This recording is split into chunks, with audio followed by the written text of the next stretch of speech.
Welcome back. In this tutorial, I'm going to show you how to use the Edit Edge tool. This is a free-form tool, and it's on the Form Edit panel. Left-click to activate it. First thing to do is select an edge.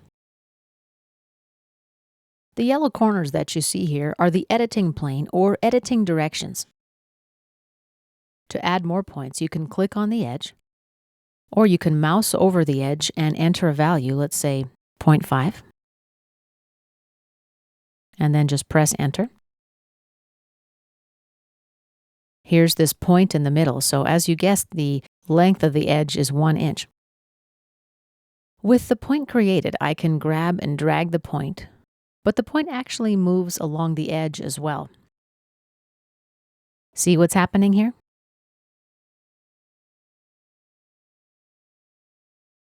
In order to control the precise movement of the point, click the Triad Switch. Then select the point.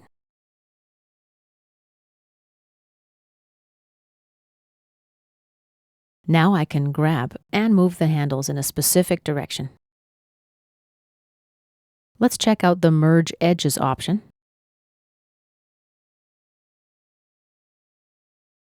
Here we've got two types of continuities, Combine and Blend.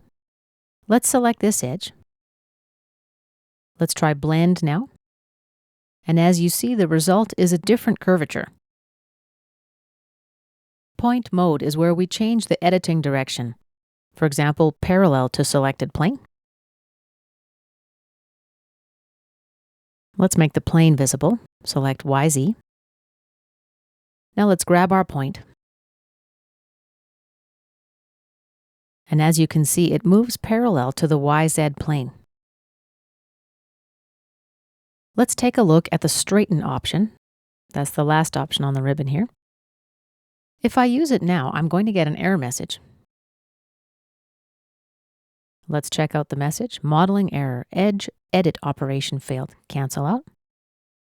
And let's reactivate the tool. Select the edge. Let's add a point.